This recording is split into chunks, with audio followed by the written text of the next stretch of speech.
That's your portion, mother. Now simply vanish. My child Thomas positioned himself in my cooking area, the identical space where I'd instructed him in flipping flapjacks 4 decades prior, and passed me a packet holding $10,000 in bills. His gaze, mirroring his dad's shade yet completely alien in its iciness, observed me with the impersonal precision of a person wrapping up an annoying deal. I unsealed the packet, tallied the notes with the measured composure I'd honed over 4 decades instructing secondary literature, and then performed an action that obviously disturbed my offspring. I chuckled, not a resentful chuckle or a frantic one, a true chuckle of clear, sparkling delight. The sort of chuckle that leaves others profoundly uneasy since they miss the punchline. Is there humor in this? Thomas inquired, his impeccably groomed fingers straightening his high-end neckwear, a fidgety mannerism he'd kept since university. $10,000, I stated, placing the packet on my aged wooden dining surface for Montgomery Ranch, 180 acres of top-tier Texas hill country terrain, a thriving livestock operation, and a vintage family dwelling, along with my Mustang convertible. I shook my head, continuing to grin. What a steal you've set up for yourself. His features tensed. The agreement is finalized, mother. I've already transferred the land to Sunrise Development. They'll start construction on an upscale senior living complex next month. Your fresh suite at Westridge Retirement Village is prepared and available. How considerate of you to organize my upcoming days, I responded, serving myself a mug of Java from the percolator that had been steaming upon his entry. I withheld any for him. When precisely did I relinquish the ranch to you, Thomas? I appear to have overlooked that specific instance. A spark of discomfort passed over his countenance before his entrepreneur's facade returned.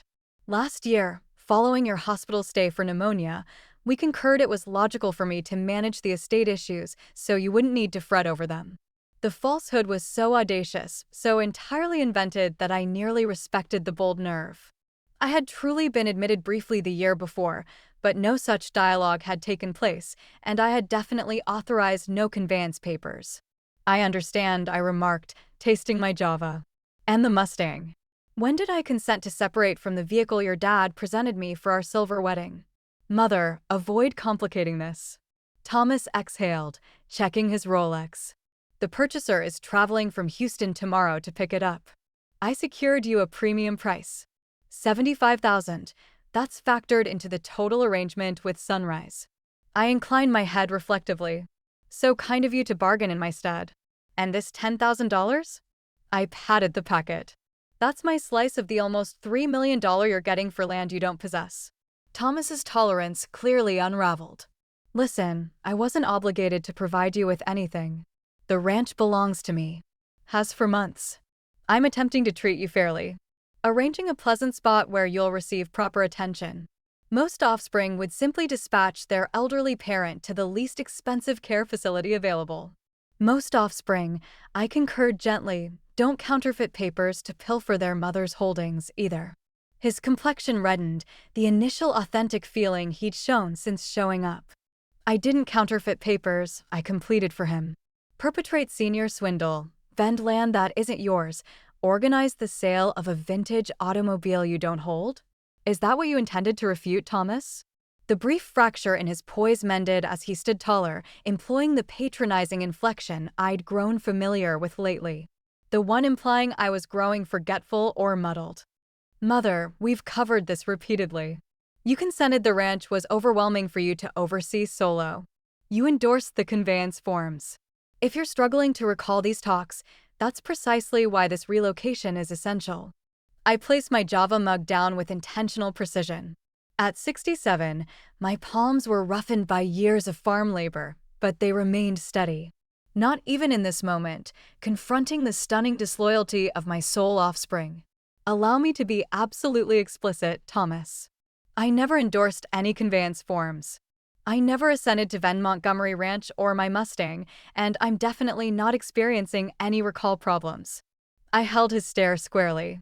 What I am experiencing is an issue with my offspring perpetrating deceit.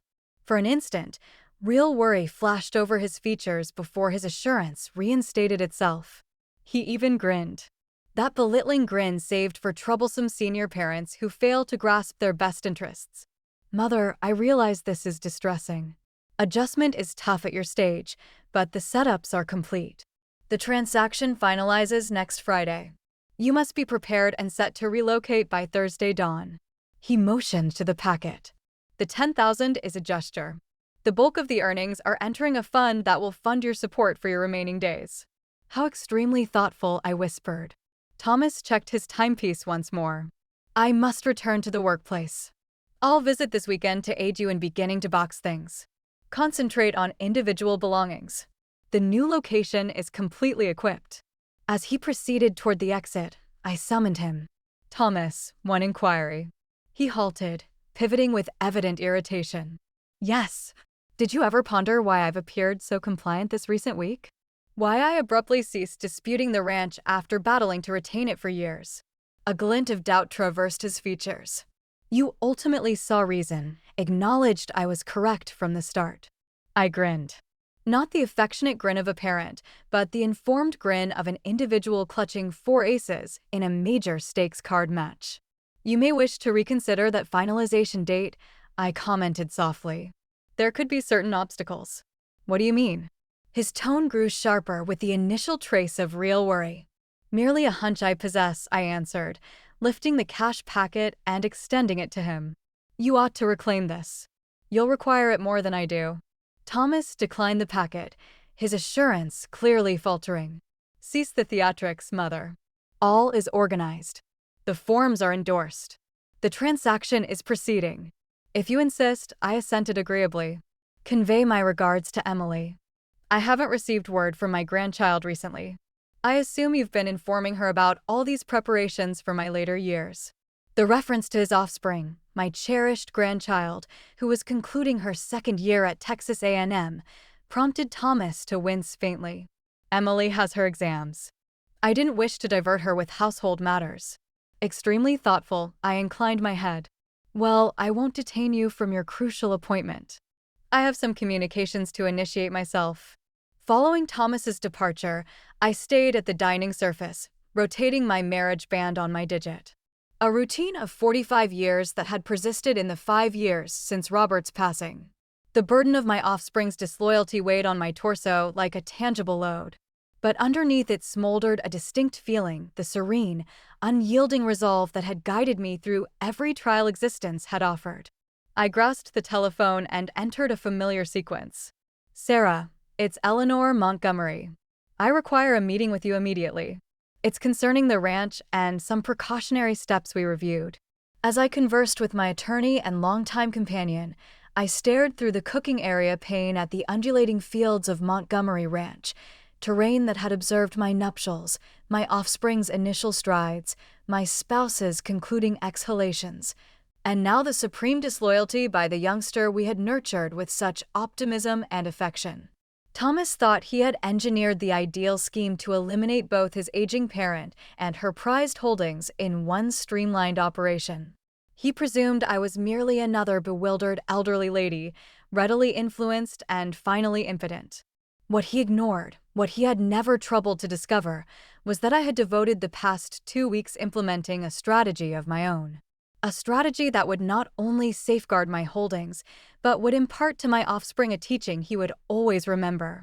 The $10,000 in bills remained on my cooking area surface. His offensive parting gift for a lifetime of parenting. I would keep it there, a tribute to his avarice and my disillusionment, until he uncovered precisely what I had accomplished. I lifted my Java mug, savored a content gulp of the now tepid liquid, and permitted myself another modest chuckle. By this period next week, Thomas would comprehend the complete significance of the ancient proverb about instructing grandmothers to extract eggs. Or, in Texas vernacular, never undervalue an elderly farm lady who devoted her existence to outsmarting all from livestock thieves to dry spells to financial debts. I'd harbored suspicions that Thomas was scheming something for months. Label it parental instinct or just the insight that arises from nurturing a youngster from babyhood. I recognized when my offspring was plotting. The abrupt attentiveness, the recurring worries about my capacity to oversee the ranch, the timely emergence of senior community pamphlets on my sitting room stand after his stops. But doubt solidified into assurance 3 weeks prior when my adjacent resident Martha Jameson phoned on a Tuesday forenoon. "Ellie," she'd uttered, her Texas accent more evident when she was stirred. "I recently observed Thomas outside with some gentlemen in formal attire. They were traversing your southern perimeter with measuring tools." That lone sighting had been the stone that initiated the cascade.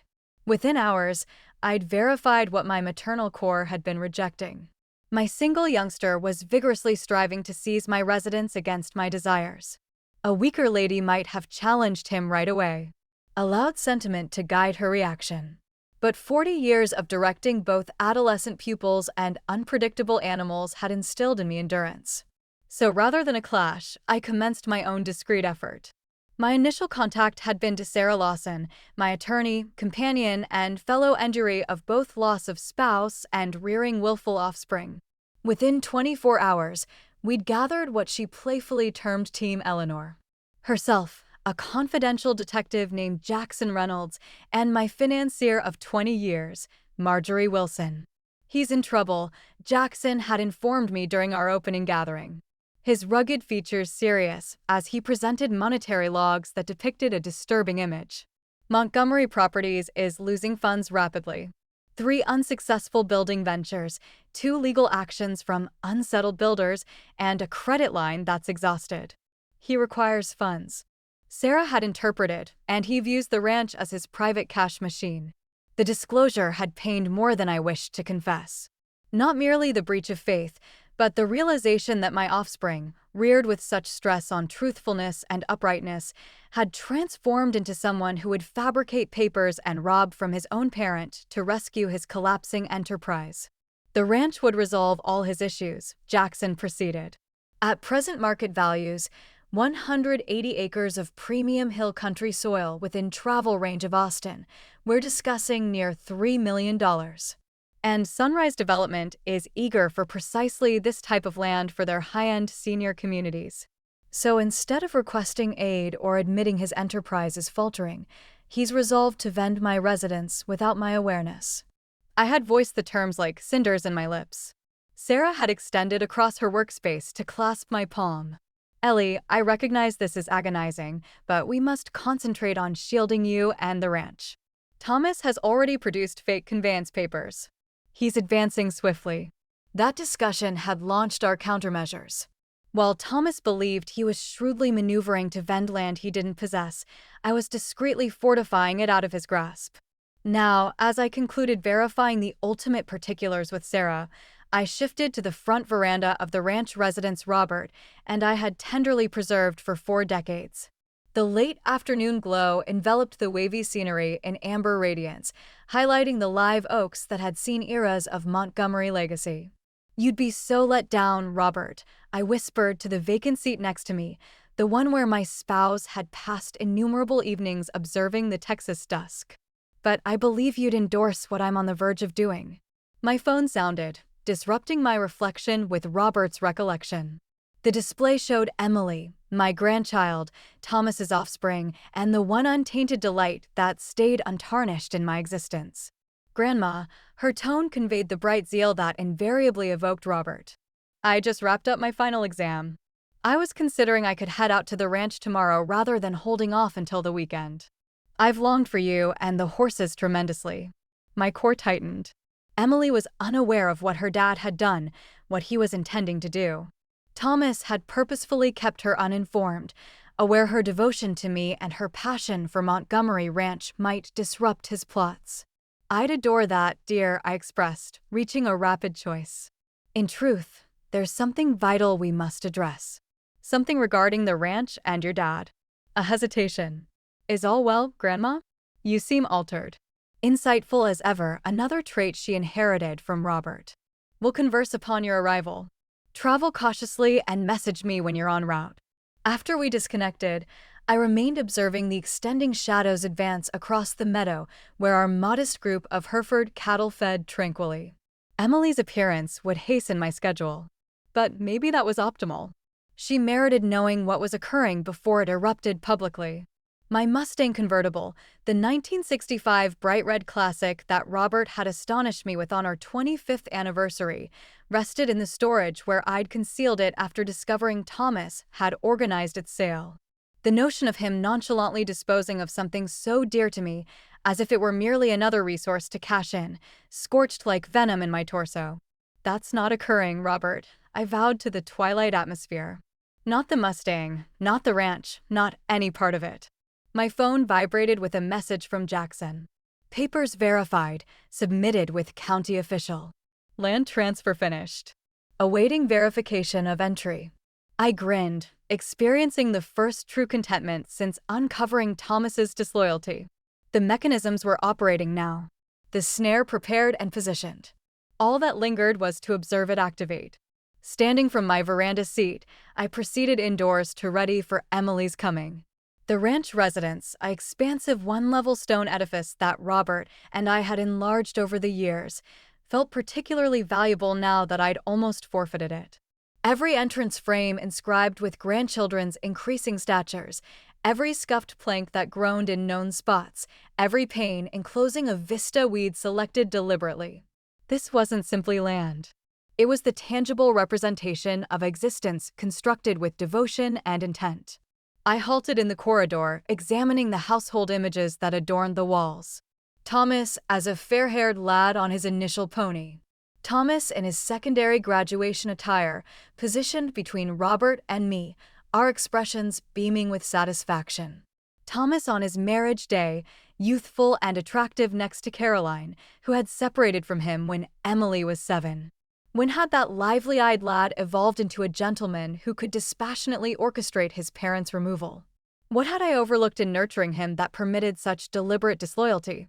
These inquiries had plagued me in the still hours of late evenings, but I discovered no fulfilling responses. Maybe there weren't any. Individuals select their paths, and Thomas had selected his. Now he would confront the repercussions. In the cooking area, I started assembling Emily's preferred dish. Pan-fried beef, creamy sauce, and home-baked rolls. Soothing cuisine appeared fitting for what would surely be a difficult discussion. As I labored, I practiced how to inform my grandchild that her dad had tried to pilfer my land, fabricate papers, and consign me to a senior center against my desires, all while collecting millions from the sale of terrain that had belonged to our kin for generations. Even tougher, how to clarify what I had executed in reply, and the part she would now fulfill in maintaining Montgomery Ranch for the coming times. The beef crackled in the iron pan that had belonged to my mother before me, infusing the cooking area with recognizable scents. Outdoors, the initial stars emerged in the intensifying Texas heavens, unaltered by mortal conflicts or treacheries. Whatever transpired next, I was prepared. Thomas had executed his maneuver, thinking he possessed all the advantages. He was unaware I'd been engaging in an entirely different contest. Emily reached just past midday the following day, her vintage Jeep stirring a plume of dirt as it jolted along the ranch pathway.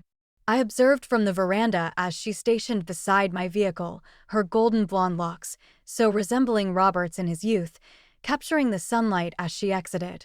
At 19, my grandchild had matured into an extraordinary young lady, smart, diligent, and holding a quiet honor that occasionally caused my core to throb with familiarity. She possessed Robert's stature and lean frame, my emerald eyes, and a bond to Montgomery Ranch that flowed profoundly in her spirit. "Grandma," she leaped up the veranda stairs and wrapped me in an embrace that carried the aroma of daylight and the vanilla scent she'd used since secondary school. "I've yearned for you immensely. How are the fresh colts faring? Did the cow with the challenging gestation birth successfully?" Her prompt queries about the ranch activities drew a grin to my lips. Unlike her dad, Emily had never regarded Montgomery Ranch as simply property. From the moment she could waddle behind me in tiny ranch boots, she had adopted every facet of farm existence. The splendor and the difficulty, the liberty and the duty. "The colts are flourishing, and Stella birthed a robust male calf 2 weeks back," I relayed, guiding her indoors. "Java? Or are you still favoring that chilled tea phase from university?" "Java? Absolutely. Exam period demanded hazardous levels of stimulants." She trailed me to the cooking area, tossing her satchel on a seat with the relaxed assurance of someone fully comfortable. So, what's this crucial matter we must cover? You appeared grave on the call. I occupied myself with the Java brewer, gaining a few seconds to arrange my ideas. It's concerning your dad, I commenced, maintaining my tone balanced and some choices he's made about the ranch. Emily's features instantly intensified. What's Dad executed now? Is he still urging you to vend and shift to that absurd senior village? Her prompt jump to the accurate broad issue surprised me. You were aware of that? She huffed, taking the Java cup I extended. He's been discussing it for months. Informed me it was for your benefit and that the ranch was excessive for someone your age. I informed him he was absurd. You're fitter than most folks half your years. A surge of appreciation swept over me at her automatic support. It extends past urging now. Your dad has taken definite actions to compel the matter. I inhaled deeply. He's fabricated papers shifting possession of the ranch to himself and has set up to vend it to a building firm. Emily's Java cup halted midway to her mouth. He's what? With the identical meticulous accuracy I'd once employed to clarify intricate writings to unwilling adolescents, I outlined the proof. The counterfeited shift papers, the conferences with Sunrise Development, the vend pact for almost $3 million, and lastly his lavish payout of $10,000 intended to purchase my acquiescence. By the time I concluded, Emily's features had paled, supplanted by a rush of fury that strongly evoked Robert in his infrequent instances of true indignation. That's unlawful, she uttered at last, her tone quivering. It's deceit.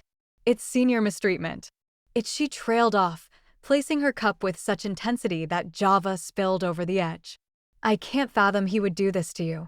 To this location. Individuals occasionally make frantic selections when they're distressed, I remarked, astonished to discover myself providing background that might lessen Thomas's deeds. Your dad's enterprise is collapsing. He needs funds urgently, so he pilfers from his own parent. Emily rose, striding the cooking area with restless vigor. Vends the ranch without your knowledge. Attempts to dispatch you to some elevated care home.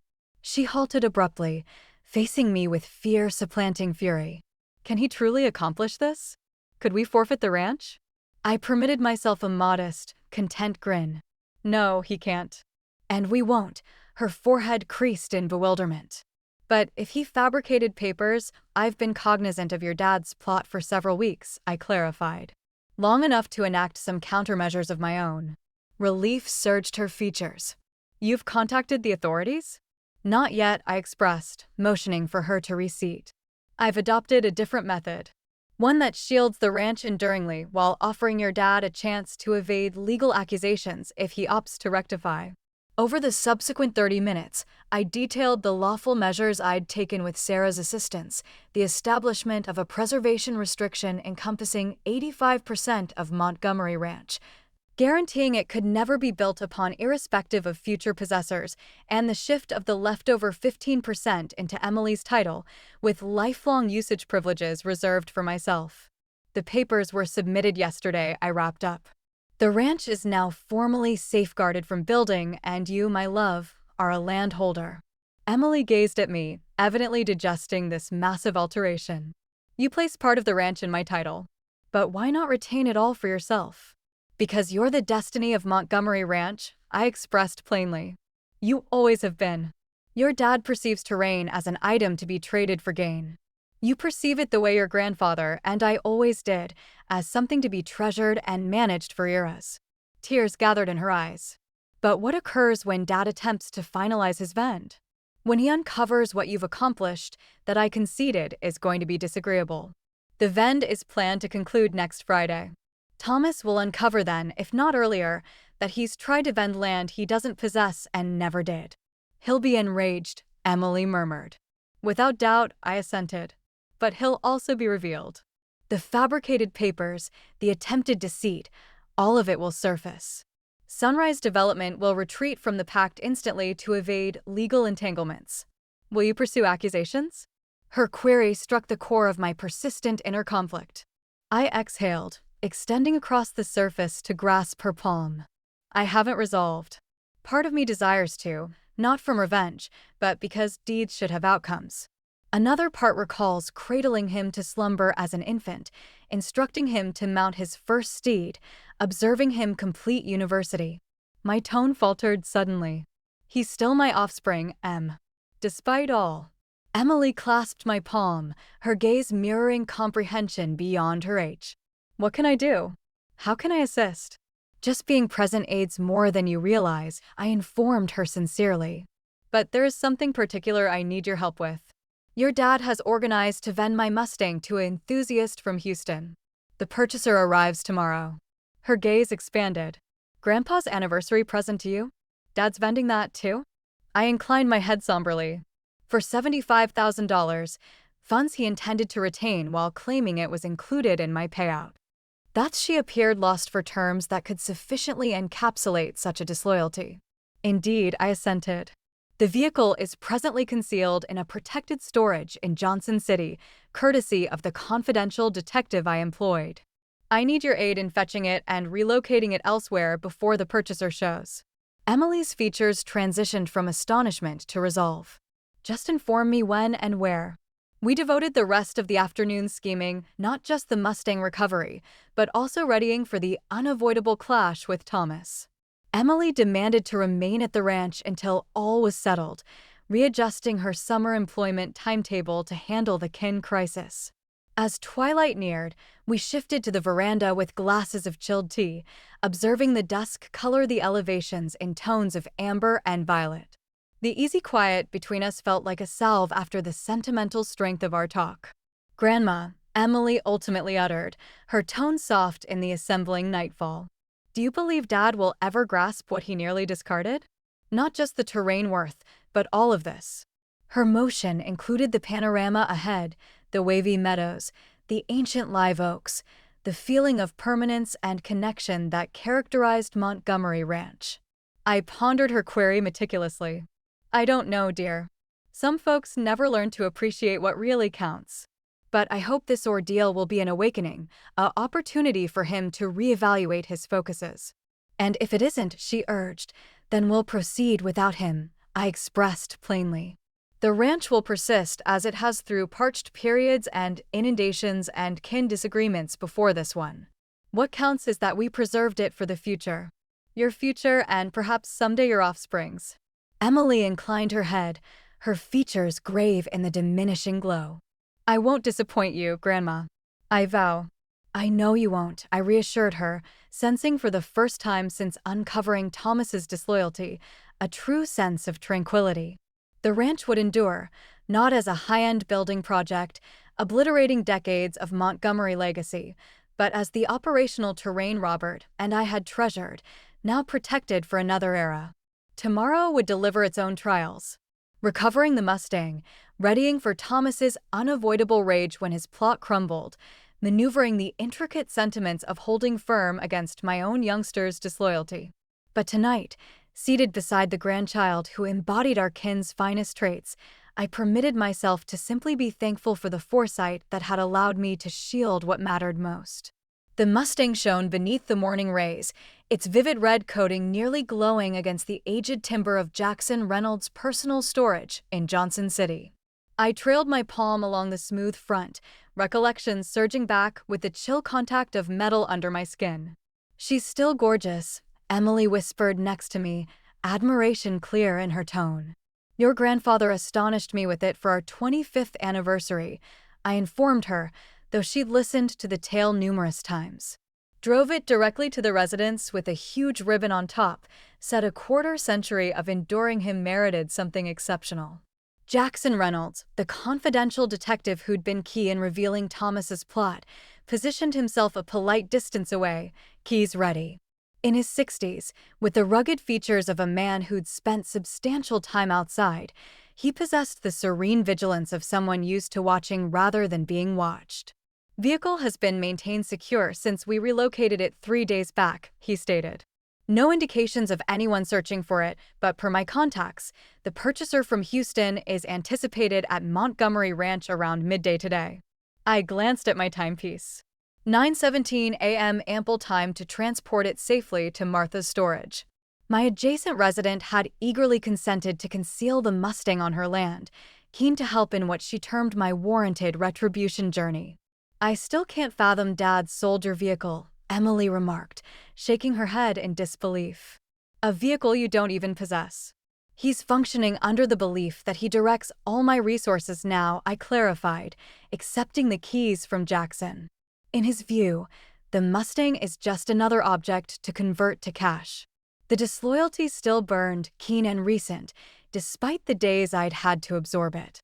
This wasn't merely any vehicle. It was an emblem of Robert's affection, a container that held cherished recollections of weekend excursions through the hill country. Robert's palm warm on mine as it lay on the shifter. "The purchaser's going to be quite let down when he appears, and there's no Mustang," Emily noted, a touch of contentment in her tone. "More than let down," Jackson supplemented. "Per what I've revealed, he's already transferred a down payment to your offspring's account.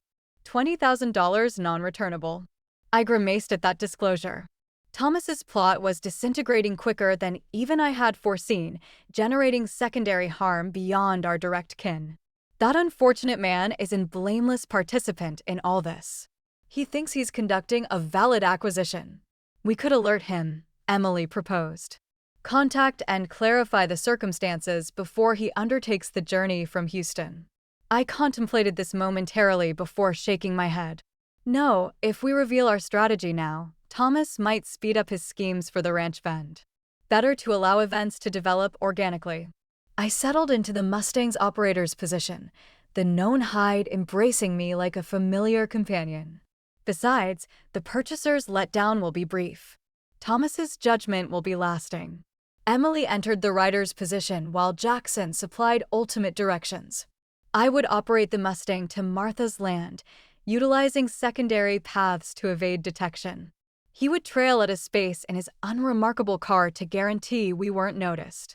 Emily would operate my vehicle back to the ranch afterward as if returning from a regular task. The Mustang's motor thundered to activity with a noise that always evoked Robert's chuckle. Strong, potent, boldly cheerful. As we exited the storage and onto the countryside path that would guide us home via a roundabout route, I sensed a rush of something I hadn't felt in weeks. Pure enjoyment. "You're grinning," Emily noted, the breeze tossing her blonde locks as we sped up. "Am I?" I hadn't noticed.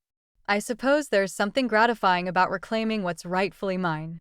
Emily remained silent for a moment, observing the Texas scenery pass by. "What do you think will transpire when everything emerges when Dad realizes you've outsmarted him?" It was the query that had kept me sleepless through too many recent evenings. "I anticipate he'll be furious at first, possibly menacing. Ultimately, he'll have to confront the fact that his schemes have failed and he's revealed himself to possible legal accusations." "Do you think he'll attempt to contest the land shifts, drag you to court?" "He can attempt," I remarked, changing speeds with practiced skill as we maneuvered a curving rural road. "But the papers are legally robust. The preservation restriction is unbreakable, and most crucially, he'd have to justify his own deceptive papers in the process." I glanced at her concerned features. "What's truly troubling you, Em?" She exhaled, pulling idly at a stray thread on her pants. "I'm worried this will forever ruin your bond with Dad, that there won't be any path back from this." The worry struck deeper than I cared to admit. Despite Thomas's disloyalty, he stayed my sole youngster, the infant I had nursed, the lad I had nurtured, the man who, despite his present deeds, had once delivered me boundless joy. "That's up to Thomas," I uttered at last. "I didn't generate this circumstance. He did. If there's to be mending, it will demand true regret and corrections on his side." We traveled the rest of the trip in reflective quiet, the Mustang's motor supplying a comforting accompaniment to our reflections. Martha Jameson was awaiting when we reached her ranch's rear access, the storage entrances already ajar to accept our valuable load. "Ellie Montgomery, you crafty vixen," she welcomed me with a strong embrace as I left the vehicle. "Thomas won't comprehend what struck him." Martha, with her gray plate and constantly tanned hide, had been my nearest companion since Robert's diagnosis. At 72, she managed her own modest livestock operation with the same resolve that had sustained her through loss of spouse 15 years prior. "Thank you for this," I informed her as we directed the Mustang into the storage's dim inside.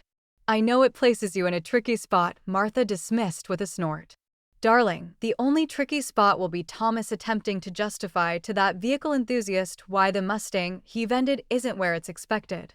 Once the vehicle was securely hidden under a cover in the rear corner of Martha's storage, Emily and I returned to my vehicle. Jackson verified he would persist monitoring the circumstances, especially the anticipated coming of the Houston purchaser.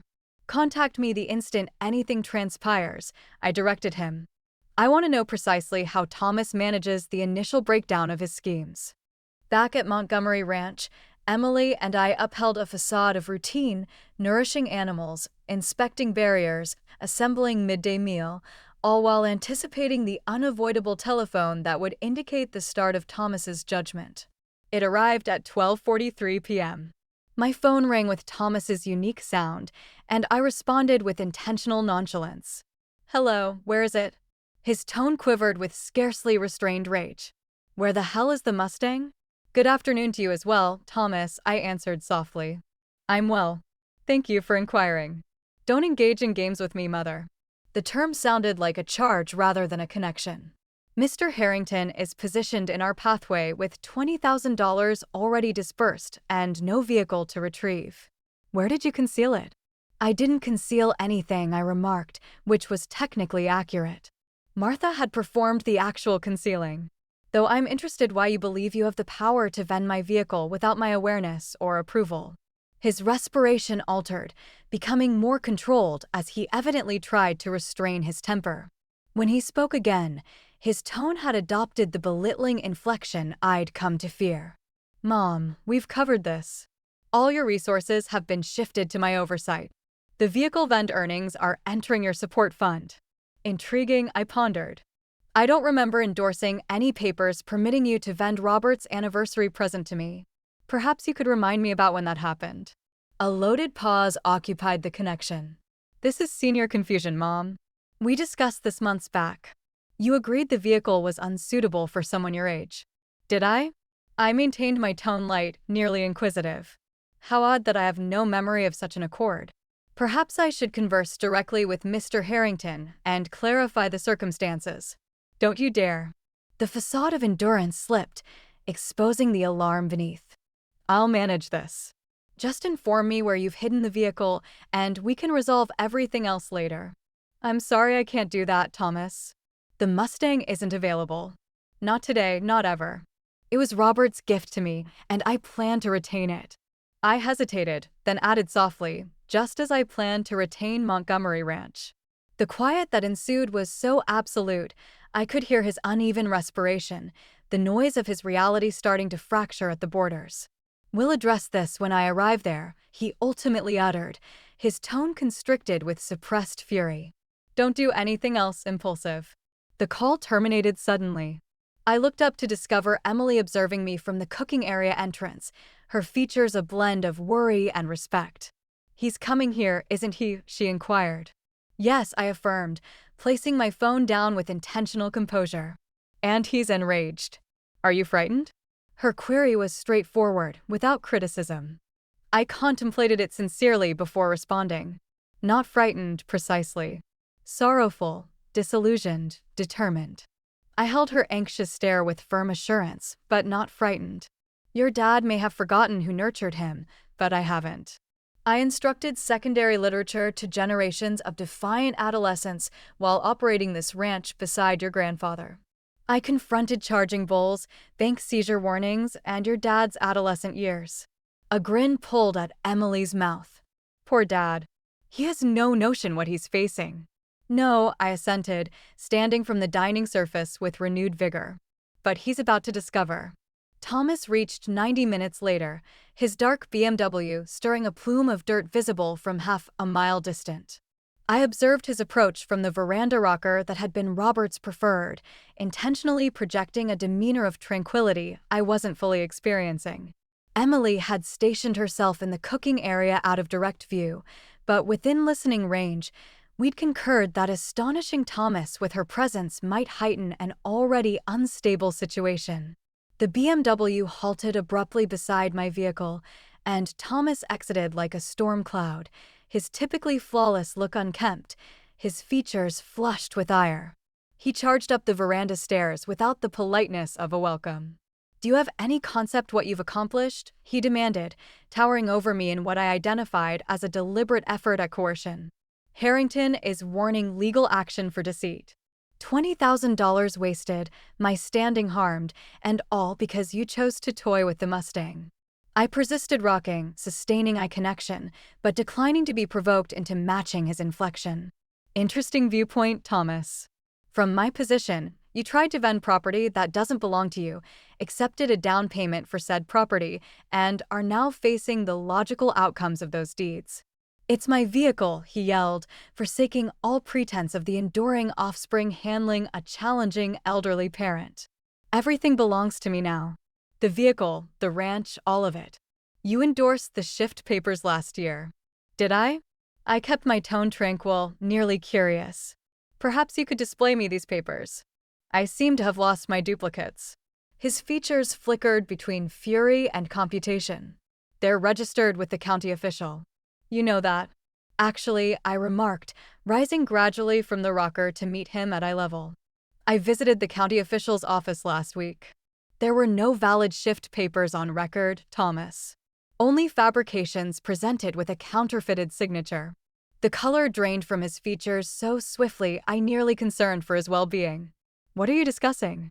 "I'm discussing deceit, Thomas. Senior exploitation, unlawful fabrication, all grave violations with substantial punishments." I stepped nearer, lowering my tone. "Did you really believe I wouldn't observe you were attempting to pilfer my residence? That I would just passively accept being dispatched to Westridge while you collected millions from vending terrain your dad and I spent 40 years developing?" He took an unconscious step rearward, his assurance visibly collapsing. "You're muddled. You're confusing matters. We discussed all this." "Stop." My instructor tone, the one that had silenced classroom disruptions for decades, cut through his objections. "No more falsehoods, Thomas. I know everything. The conferences with Sunrise Development, the monetary difficulties with your firm, the falsified papers, the $2.8 million vend plan to conclude next Friday." I observed awareness dawn in his gaze. "Yes, I've been several steps ahead of you for weeks." His respiration altered, becoming shallow and quick. "How did I employed a confidential detective the moment Martha spotted you with measurers on my land," I clarified, feeling a curious blend of contentment and sorrow as his plot unraveled before my eyes. "Jackson Reynolds, former law enforcement assistant. Extremely detailed, he recorded everything, Thomas. Every conference, every paper, every falsehood." Thomas collapsed onto the veranda seat, running his fingers through his impeccably arranged hair until it stood disordered. "Mom, listen. The enterprise is in distress. I'm facing insolvency if I don't get a capital boost. The ranch was just idle here gaining value, while you obstinately refused to consider the sensible solution." "Pilfering from your parent is never a sensible solution," I interjected, my tone sharp with long suppressed ire. "Fabricating papers is not a business tactic. Trying to compel me into a senior home against my desires is not sensible. It's harsh and possibly unlawful." A weighty quiet fell between us, interrupted only by the far-off mooing of cattle and the murmur of breeze through the live oaks. When Thomas finally spoke, his tone held a perilous edge. "So what now? You report me, file accusations against your sole offspring, generate a public disgrace that ruins both of us?" He looked up, his features hardening. "Or we can still repair this. The ranch vend can continue. You'll receive a lavish payout, more than the $10,000, enough to exist comfortably wherever you select." I nearly chuckled at the nerve that, even now with his plot revealed, he thought bargaining was feasible. "The ranch isn't available, Thomas. Not now, not ever. At least not during my existence." "You can't halt it," he retorted, standing with renewed assurance. "The finalization is next week. The documentation is submitted. Sunrise has invested considerable resources in planning the building." About that, I remarked softly. You might want to verify with the county official again. Some fresh papers were submitted yesterday that you should find informative. Suspicion narrowed his gaze. What did you accomplish? The mesh door groaned open behind me as Emily stepped onto the veranda. She safeguarded the ranch. Dad, something you should have been assisting with instead of trying to pilfer it. Thomas stiffened at the sight of his offspring. True shock supplanting computation. Emily, what are you doing here? You're supposed to be at university. Exams ended yesterday, she answered coolly. I came directly to the ranch when Grandma contacted. Good thing I did. Your grandmother is muddled, Thomas began, shifting instantly to harm control. She's misreading some standard legacy planning. Stop lying, Emily interjected, her tone quivering with scarcely contained sentiment. I've viewed the proof, the fabricated papers, the Vendicord with Sunrise, your scheme to collect millions while dispatching Grandma to a senior home. It's all recorded, Dad. Thomas glanced between us, visibly reevaluating the circumstances. I could almost see the mechanisms turning as he realized he was facing not just his aging parent, but a united front that included his offspring. What papers were submitted yesterday? He finally inquired. Weariness supplanting outright hostility. A preservation restriction covering 85% of Montgomery Ranch, I clarified calmly.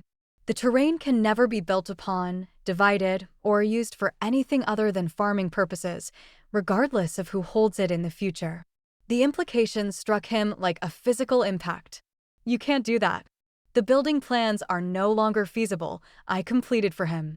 Sunrise will uncover during their ultimate title examination that the land they thought they were acquiring cannot legally be built upon. The Vend will crumble. You'll ruin me, he whispered, true fear supplanting ire in his gaze. The enterprise is indebted to the maximum. I've accepted down payments, made pledges based on this Vend succeeding. You did that, I corrected gently. Not me. You constructed a fragile structure on terrain you didn't possess. He turned to Emily, desperation clear in his plea. You have to comprehend the ranch is just idle here, an underused resource. Your grandmother can't oversee it alone forever. I was trying to generate financial stability for everyone.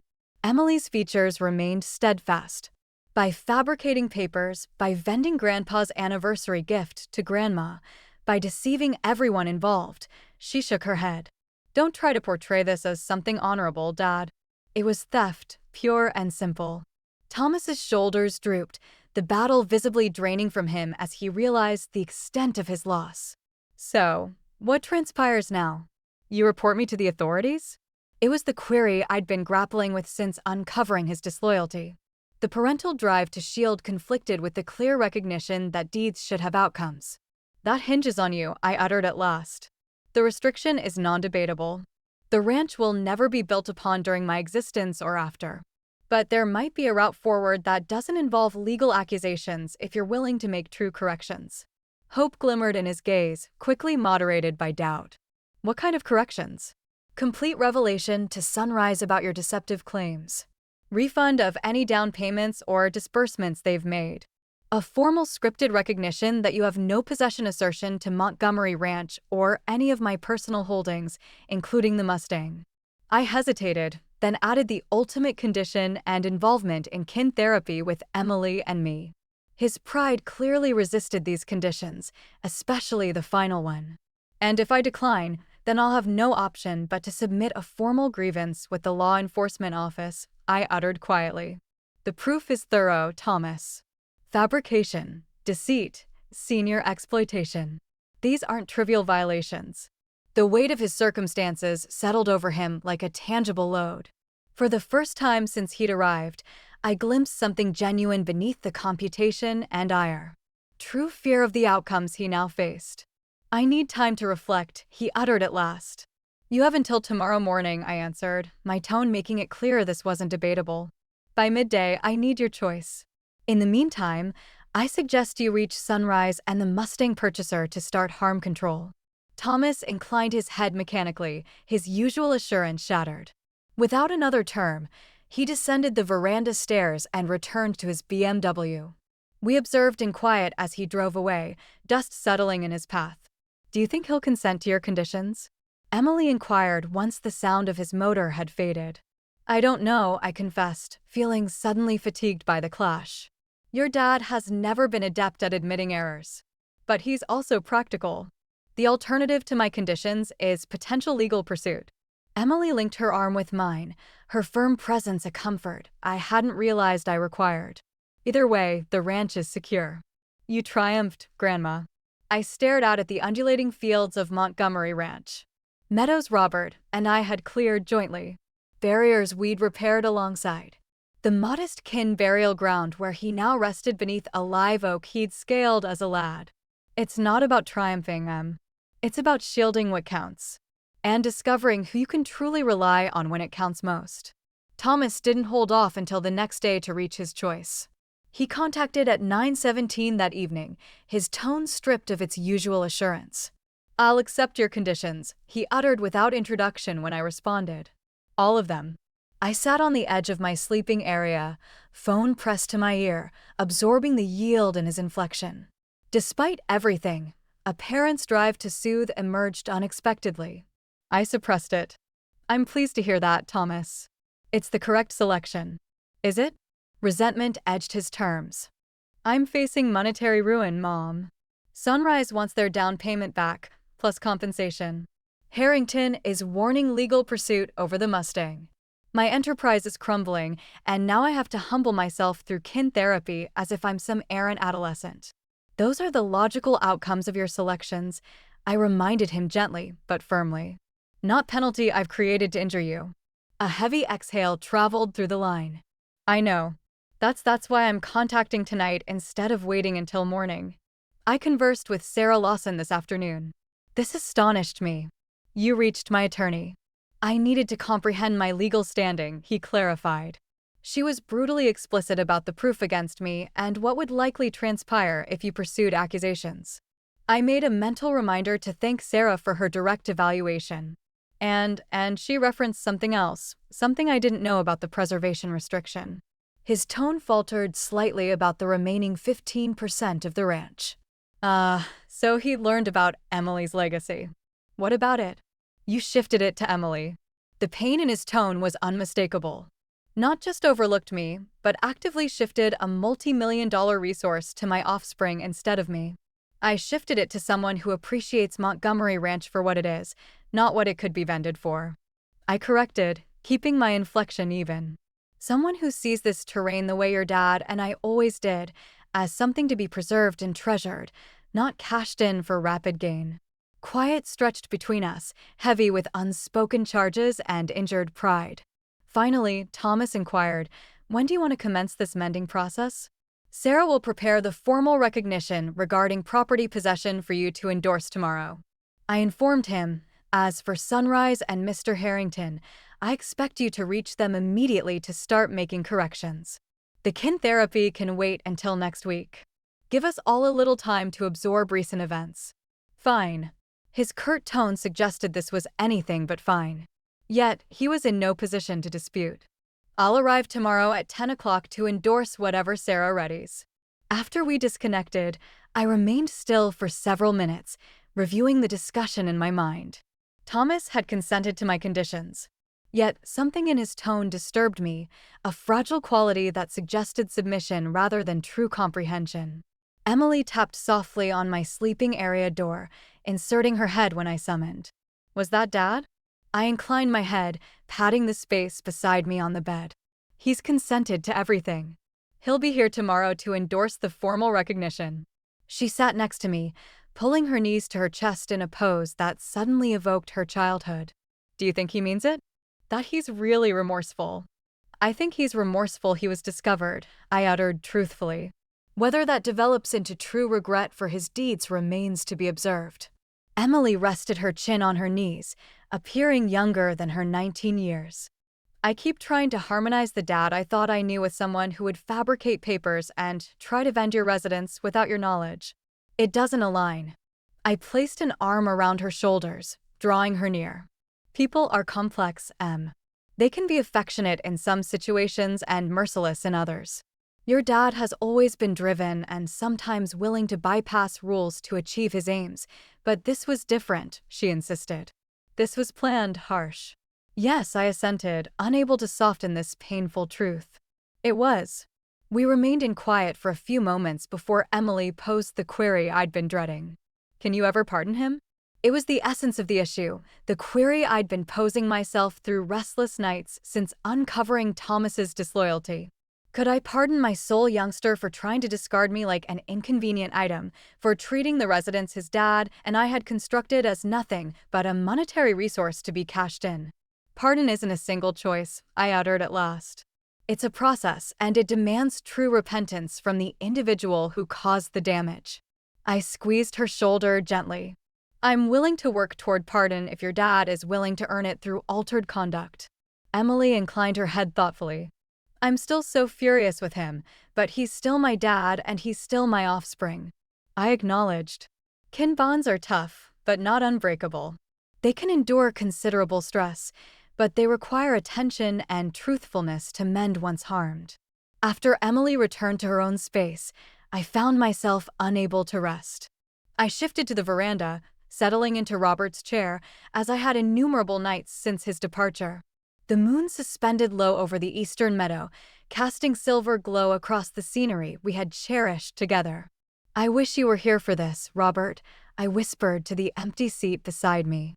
You always knew how to connect with Thomas when he strayed. Morning came with the clear splendor typical of Texas Hill Country Springs. I arose early, completing ranch tasks with Emily's assistance before preparing for Thomas's arrival. Sarah had contacted to confirm she would deliver the papers at 10 o'clock, having labored late into the evening to ready them. They reached together. Sarah's practical car followed by Thomas's BMW precisely at 10 o'clock. I welcomed them on the veranda, noting Thomas's worn appearance. His usually flawless garments looked slept in. Dark rings shadowed his eyes, and his movements lacked their customary confident accuracy. Coffee? I proposed as they entered the residence. Please, Sarah accepted with a warm grin. Thomas merely inclined his head, avoiding direct eye contact as he followed us to the cooking area where Emily was already positioned at the surface. Good morning, Dad, she uttered, her tone carefully impartial. Emily, he recognized her with obvious unease. I didn't anticipate you to be here for this. I'm a participant now, she reminded him, a hint of firmness beneath her calm demeanor, and I want to witness this personally. Sarah, ever the expert, smoothly guided the discussion to the issue at hand. I've readied the formal recognition as requested, Thomas. It declares that you acknowledge Eleanor Montgomery as the only legitimate holder of Montgomery Ranch and all personal holdings therein, including the 1965 Ford Mustang convertible. It further recognizes that any papers suggesting otherwise were generated without her awareness or consent. She pushed the forms across the surface to Thomas, who stared at them without immediately extending. And if I endorse this, if you endorse and comply with all the conditions we addressed, making complete repayment to Sunrise Development and Mr. Harrington participating in kin therapy and abstaining from any further attempts to assert Eleanor's holdings, then she has consented not to pursue legal accusations related to the paper fabrication and attempted deceit. Thomas finally extended for the forms, scanning them with the practiced gaze of someone familiar with legal papers. This is thorough. It needs to be, Sarah answered simply. After several minutes of silent perusal, Thomas looked up at me. This doesn't just shield you legally, it embarrasses me professionally. If this becomes public, it won't become public unless you breach the conditions, I interjected. I have no interest in publicizing kin difficulties, Thomas. I just want to ensure my residence and holdings remain secure. He stared at me for a long moment, something indecipherable flickering in his gaze. Then, with a resigned exhale, he extended for the pen Sarah provided.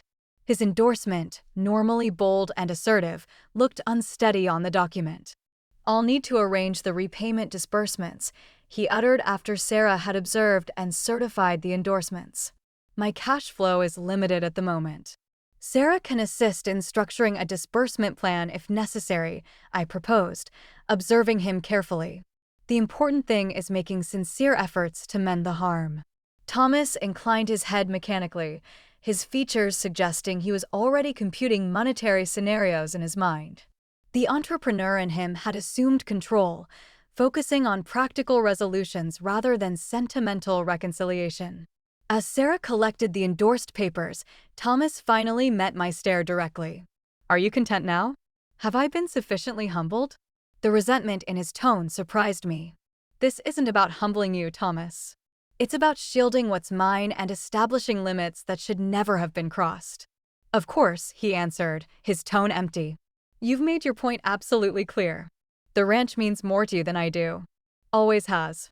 Before I could reply to this fundamental misrepresentation, he stood suddenly. "I need to depart. I have contacts to initiate to commence the repayment process." Emily rose from her seat. "Dad." But Thomas was already proceeding toward the exit, his stiff posture broadcasting his desire to escape further discussion. We trailed him onto the veranda, where he hesitated briefly, surveying the ranch with an expression I couldn't quite interpret. "I'll reach you about planning the therapy," he uttered without pivoting. Then he was gone, striding to his vehicle with quick, angry steps. As his BMW vanished down the pathway, Emily turned to me with troubled gaze.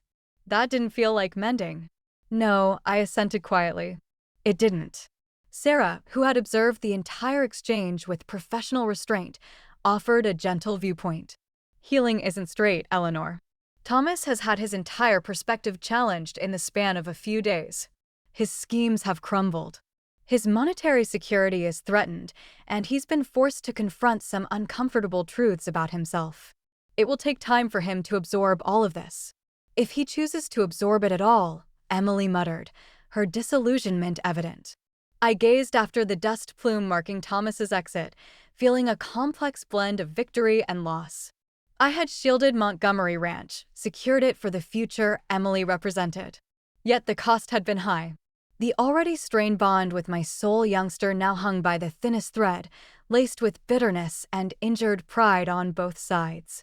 "We've accomplished what needed to be accomplished," I uttered at last. "As much to persuade myself as the others. The rest is up to Thomas." 3 weeks elapsed with minimal interaction from Thomas. He sent formal messages documenting his repayment setups with Sunrise Development and the Mustang purchaser copied to both Sarah and me. Business-oriented communications lacking personal substance. When Sarah suggested potential therapists and session times, his replies were prompt but brief, agreeing to dates while expressing nothing about his sentiments. The ranch settled into early summer patterns. Cattle relocated to new meadows, garden produce maturing under the intensifying sun, barrier fixes completed before the worst warmth arrived. Emily had decided to remain for the whole summer, postponing her planned work experience in favor of assisting me with ranch operations and, I suspected, monitoring my health. On a especially hot Thursday afternoon, Martha appeared without notice, her ancient pickup clattering up the pathway as Emily and I were repairing a water basin in the East Meadow.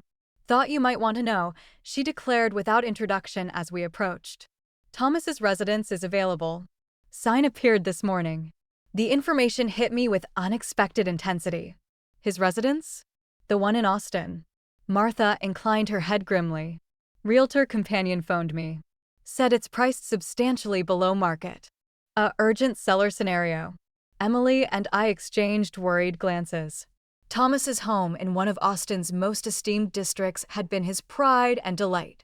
A 5,000 square foot display property he'd often reminded us was valued at nearly $2 million. "Did your companion mention why he's vending?" I inquired Martha. "Not officially," she answered.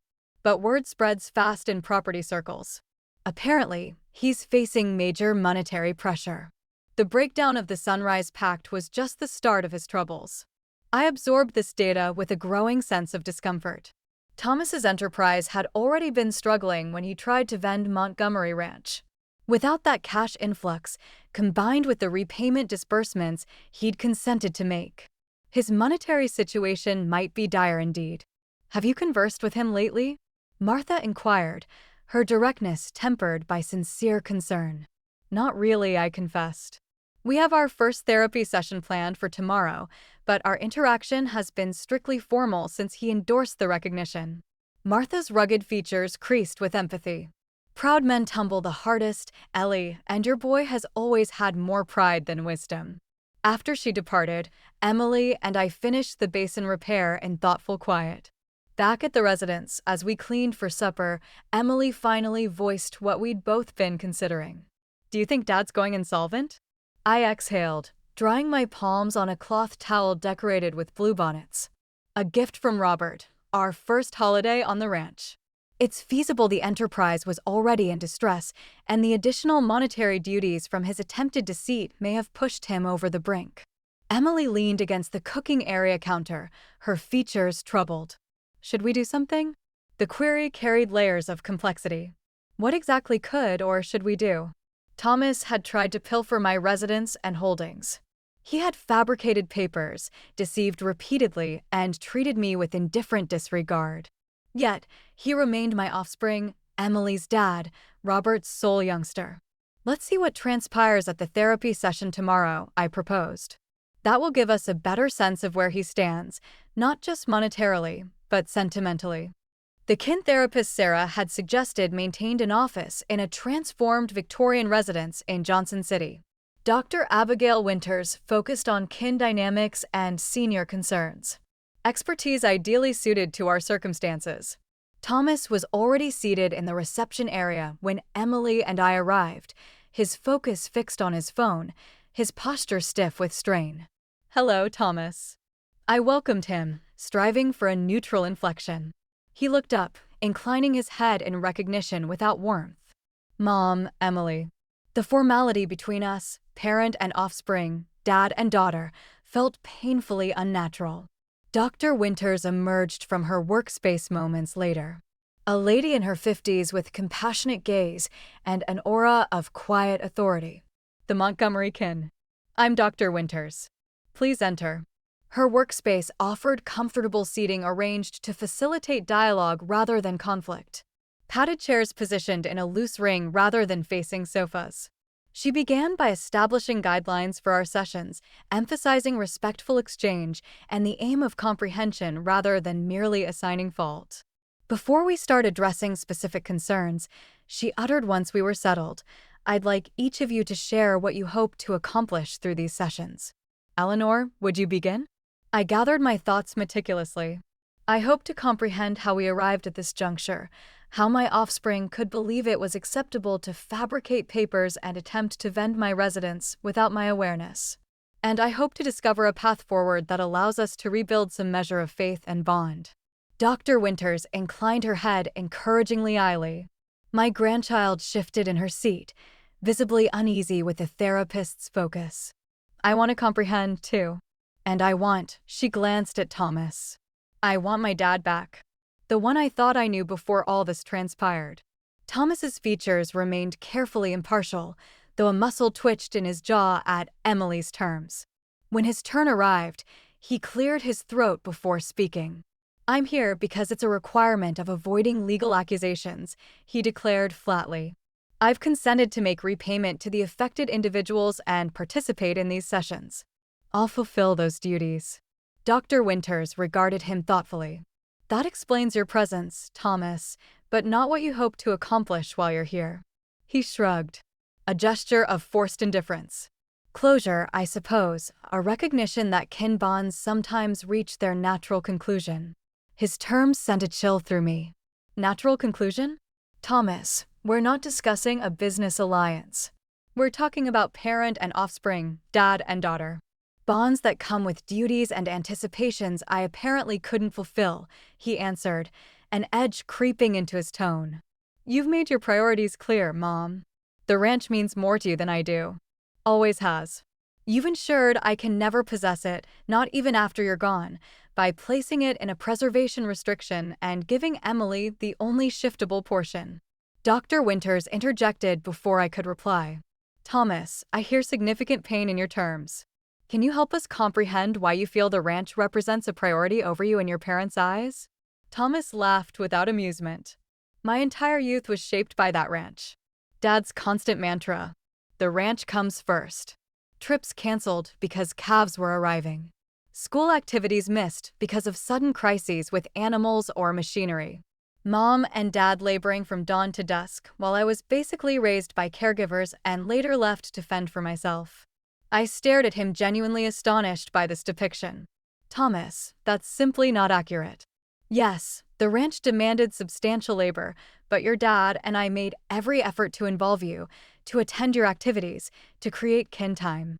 Your version of kin time was assigning me tasks, he interjected, the veneer of control fracturing, repairing barriers, relocating cattle, endless duties. While my peers were attending summer programs or amusement parks, I was learning to neuter young bulls and excavate posts in stony ground. Emily shifted uncomfortably beside me. Dad, I've always enjoyed working on the ranch with Grandma. It never felt like a load because it was your selection. Thomas retorted. You got to visit, savor the enjoyable parts, then return to your regular existence. I had to endure it daily, watching my parents pour their affection and energy into terrain and animals while treating me like just another farm worker. The resentment in his tone stunned me. How had I never recognized this deep-rooted bitterness had I been so oblivious to my own youngster's experience? Thomas, I uttered carefully. If that's how you felt, why did you never express anything? And why would you want the ranch at all if you resented it so profoundly? His features hardened. I wanted to direct the thing that had always directed me. To finally have authority over the entity that shaped my entire youth, and yes, he added with brutal truthfulness, to vend it off segment by segment until nothing remained but profit in my account. The bare admission hung in the atmosphere between us, stunning in its antagonism. Dr. Winters allowed the quiet to extend, giving us space to absorb the disclosure. It seems, she ultimately observed, that we're uncovering some very deep-seated feelings about Montgomery Ranch, feelings that go far beyond its financial worth. This gives us important background for comprehending recent events.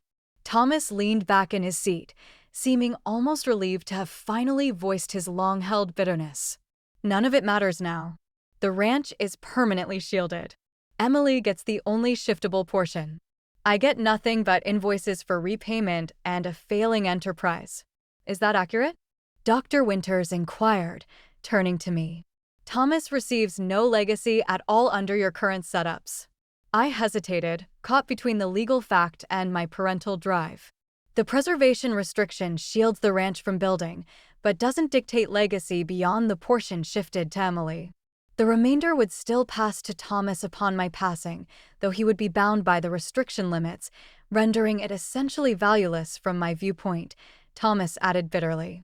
Terrain that can't be built upon or divided has minimal worth in today's market.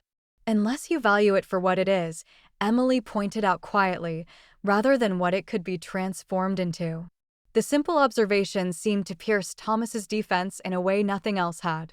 He looked at his offspring for a long moment, something shifting in his features. That's the core of it, isn't it? He ultimately uttered. I never valued the ranch for what it was, only for what it could provide me. It was the first honest self-examination I'd heard from him since this ordeal commenced. A tiny fracture in the barrier of justification and blame he'd built. Dr. Winters recognized it, too, gently directing the discussion toward exploring this insight further. By the session's conclusion, we had reached no grand mending, but something fundamental had altered. Thomas had revealed the true source of his hostility toward Montgomery Ranch, not just monetary desperation, but a lifetime of perceived sentimental neglect connected to the demands of ranch existence. As we prepared to depart, Dr. Winters proposed we each reflect on what we'd learned before our next session. Thomas lingered in the parking area beside his vehicle as Emily and I approached ours. Is it accurate? He inquired abruptly. About the residence? Martha says, you know it's available. I inclined my head, seeing no reason to feign ignorance. She mentioned it yesterday. He looked away, examining the distant elevations as if they held answers to unspoken queries. The enterprise is failing entirely. The residence fund might cover existing debts, but there's nothing left after that. The admission clearly cost him. Thomas had always presented himself as successful, capable, in command. Acknowledging failure, especially to me, represented a significant breach in his carefully preserved facade. What will you do? I inquired. Sincere concern overriding lingering ire, he shrugged. A gesture attempting casualness, but conveying profound uncertainty. Begin anew, I guess. At 42, with no resources, harmed professional standing, and offspring support disbursements I can barely meet. Emily stepped forward, her features softening. Dad, where will you reside after the residence vends? I'm examining apartments, he answered, not meeting her gaze. Nothing elaborate, obviously. A moment of quiet extended between us, filled with unspoken queries and tentative possibilities. Finally, I found myself uttering terms I hadn't planned or even consciously considered. The old overseer's cabin on the west edge of the ranch has been vacant since Miguel retired. It needs labor, but it's structurally sound. Thomas stared at me, clearly struggling to process the implicit proposal. You're suggesting I relocate to the cabin on the ranch. If you need a place to reside while rebuilding, I clarified, as surprised by my proposal as he was. It would be temporary, of course. Of course, he echoed, something indecipherable flickering in his gaze. I'll reflect on it. As he drove away, Emily turned to me with raised brows. That was unexpected. Are you certain about this? I wasn't certain at all. The notion had emerged spontaneously, perhaps from that reservoir of parental drive that never quite depletes, no matter the pain or disloyalty. Or perhaps from the new comprehension of Thomas's bond with the ranch, the bitterness that had festered beneath the surface for decades. We'll see if he accepts, I uttered at last. Sometimes mending begins with the smallest acts of kindness. Thomas contacted 3 days later. His tone carried an unfamiliar quality. Hesitation mingled with forced nonchalance. I've been reflecting on your proposal, he uttered after minimal courtesies. The overseer's cabin. I'd like to view it again before deciding. I consented to meet him that afternoon, a strange anxiety fluttering in my stomach as I awaited his arrival. Emily had gone into town for supplies, leaving me to face this moment alone. Perhaps that was best. Thomas and I had 42 years of shared legacy to navigate, most of it now recontextualized by his revelations in therapy. The cabin sat on the western boundary of Montgomery Ranch, a simple stone structure nearly as ancient as the primary residence. Miguel Rodriguez, our longtime overseer, who had retired to reside with his daughter in San Antonio 2 years prior, had preserved it meticulously during his time. Still, after 2 years of emptiness, nature had begun reclaiming its domain. Wild blooms crowding the front trail, live oak limbs scraping against the covering, dust coating the panes. I was awaiting on the small veranda when Thomas's BMW appeared. He'd exchanged his usual business clothing for denim and a collared shirt, attire more suitable for inspecting a countryside property, but still carrying in city sharpness that seemed mismatched with the setting. It's tinier than I recalled, he observed as he approached, examining the cabin with evaluating gaze. You haven't been inside since you were an adolescent, I reminded him, unlocking the front entrance. Your viewpoint has likely altered. The interior revealed a basic 2-sleeping area dwelling with an open living cooking space, functional washroom, and screened rear veranda. Miguel's furnishings remained sturdy, practical pieces suited to a laboring man's needs, though I had removed personal items after his exit. Thomas moved through the area with careful focus, testing spigots, opening storage spaces, examining the aged but usable devices. The covering looks like it needs labor, he noted, indicating a watermark on one ceiling angle. Yes, there's a drip that developed last winter. I haven't had a chance to handle it yet. I observed him list the cabin's defects and merits with a property agent's practiced gaze. It needs care certainly, but it's sturdy and it's available. He completed his examination in quiet before stepping onto the rear veranda, which offered a view of wavy meadow terrain stretching toward the setting sun. For a long moment, he simply stood there, palms braced against the railing, features unreadable. Why are you doing this? He ultimately inquired, not turning to face me. After what I tried to do to you, why provide me shelter on the very land I attempted to pilfer? It was the query I'd been asking myself since making the impulsive proposal. I'm not entirely certain, I confessed, moving to stand beside him. Maybe because you're still my offspring despite everything. Maybe because I comprehend better now after our therapy session. Why you resent this place so profoundly? I don't know if I can reside here, Thomas uttered quietly, surrounded by everything I tried and failed to direct. A daily reminder of my defeat. The vulnerability in his tone, so unlike the confident, sometimes haughty man I was used to, surprised me. Perhaps that's precisely why you should, I suggested gently. Not as penalty, but as an opportunity to develop a different bond with this terrain. He glanced at me sideways. You sound like Dr. Winters. She makes sense sometimes. I acknowledged with a small grin. Thomas, I'm not proposing the cabin as some grand gesture of pardon.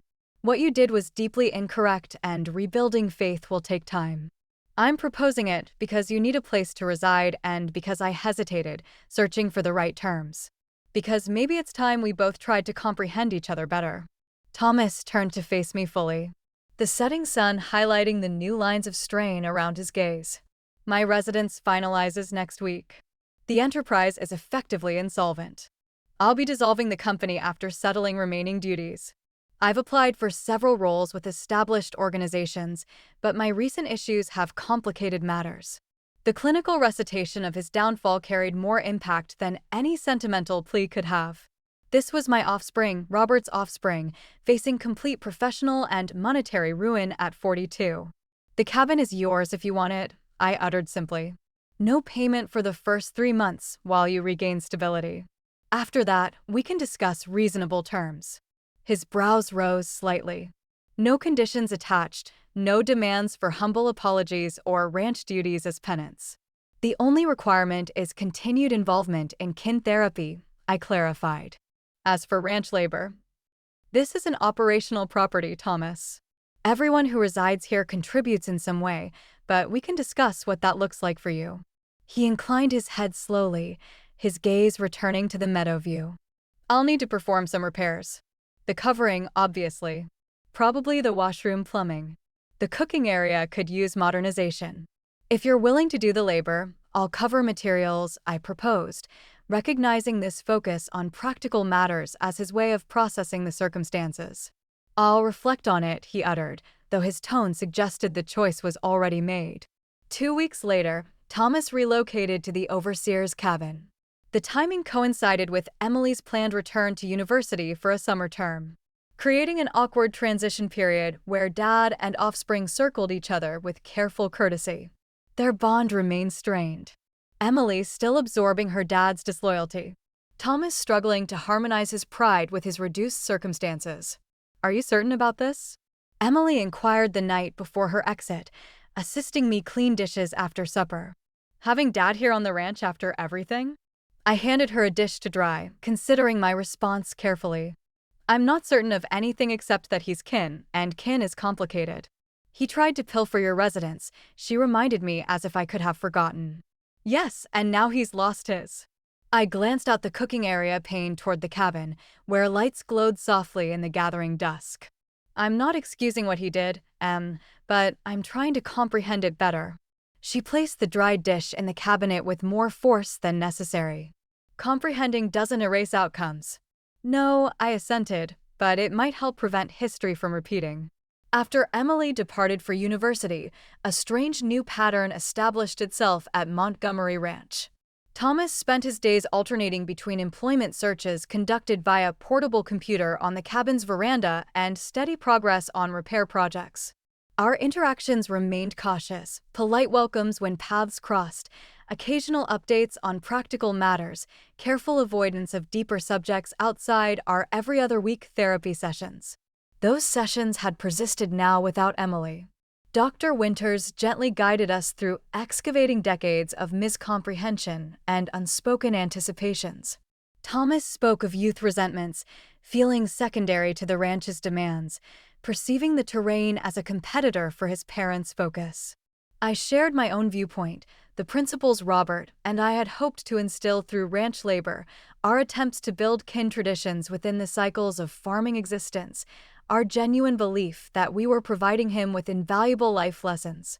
You both experienced the same events through completely different perspectives, Dr. Winters observed during one particularly challenging session. Neither viewpoint is entirely correct or incorrect, just profoundly distinct. Gradually, almost unnoticeably, something altered between us. The careful distance began to diminish. Not through dramatic gestures or sentimental declarations, but through small, everyday moments. I noticed Thomas had repaired the broken hinge on the primary storage entrance, a fix I'd been delaying for months. He commented with surprising precision on a limping cow I hadn't yet had time to inspect. I left fresh eggs on his veranda when the hens produced surplus. He cleared fallen limbs from the pathway after a storm without request. One evening, about a month after he'd relocated to the cabin, I spotted Thomas seated on his rear veranda, observing the dusk with such focused attention that curiosity drew me across the meadow that separated our homes. "Mind some companionship?" I called as I approached. He looked up, momentary astonishment giving way to a nod of welcome. "Help yourself." I settled into the second rocker, a new addition he'd acquired and assembled himself, and joined him in contemplating the spectacular Texas dusk, coloring the western heavens in impossible tones of orange, pink, and gold.